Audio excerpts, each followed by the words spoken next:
Quest 3 accessories. We all know they're kind of expensive, and honestly, are they worth the price? Well, this is a question I want to answer with you guys and girls today, as Met has sent me out all of the accessories bar I think the knuckle straps and one of the facial cover colours and the silicone cover. Those few things I haven't reviewed just yet, and I will do in the future, but I did want to talk about some of the things that they have sent out so far, and honestly the pricing scheme that's going along with those things is, well, not great. Does that mean the quality of the product's also rubbish? Well, that's the question I want to answer for you guys and girls today.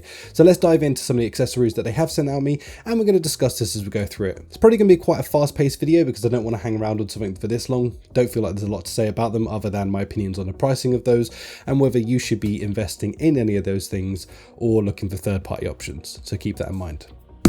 The Elite Strap. This is something that we all are very aware of in the sense of the fact that, well, the one that comes stock on the Quest 3 is an absolute joke. The soft strap, I honestly urge you, no matter what you take away from this video, to replace that soft strap. And that doesn't mean with one of these, it means it could be with any third party that are making accessories for this. So just get out there, take a look on the interwebs and find one that's going to work with your budget. This is the Elite Strap that comes in without a battery, and this still comes in at a price tag of £69. Yes, I know, haha, funny number, 69. But this comes in with £69 without a battery attached to it. And honestly, I feel like that's kind of savage. I mean, this is essentially a piece of plastic with a dial on the back. It's not really that impressive. For reference, this is the Bobo M3 and it comes in at $63.99. So not a massive difference away from that Elite Strap without a battery, but this comes with a battery that is detachable. You can buy spare ones. You even get a very satisfying ding when it goes on, plus it's a halo styled strap. Now I stuck with this sort of strap design for the entirety of the Quest 2, and honestly I plan on going back to this for the Quest 3 as well. For the moment I'm testing out the Elite Strap just because I want to see like what it's all about and if it's going to give me more comfort. When I get the Elite Strap with a battery, I'm going to test that one out as well, because if I'm being honest, I quite like the way that the Elite Straps feel on my head, but I do also genuinely love the hot swappable batteries of these, and honestly at the price point that it is and the fact that you get a battery with it, it's kind of a no-brainer. Also, if you own one of these already for the Quest 2, there is a retrofit kit where you just essentially change out these arms. That comes in at such a fraction of the cost that honestly it's a no-brainer. If you already own this strap, just upcycle it for your Quest 3 and then boom, a quarter of the price. You don't need to spend any more money. The next thing is the new facial interfaces. Now they're bringing these out in this really nice sort of blue color and as well as a blood orange color that's coming. I don't have my hands on the blood orange one at the moment, but I do have the blue, which I like because genuinely it's a channel colors and it's just my favorite color in general. Now these things here, they retail for a price of 49 British pounds. That's not cheap. I mean, 50 quid basically, and you're spending that on just a facial cover. Realistically, I know it's nice that you have the coloured facial strap parts of this, but who in their right minds is putting that on their Quest? Nobody. Why would you want to spend that kind of money on a new strap? Essentially, what anyone's going to be buying these for is just the facial interface cover because they want that. To be honest with you, the fabric is pretty damn comfortable, so I have no qualms at all with the facial interface part of this. It's very cool. In fact, I would actually like them to sell this with just the facial interface, no strap, because who the hell's putting that on their Quest anyway? And then they could bring the cost down just a little bit. But for 49 quid, this is just extortion. Call it a 20. And that would have been pretty fair for me if they just did the facial interface, no elastic strap thing, no one wants it anyway, and then that would have been a very fair price.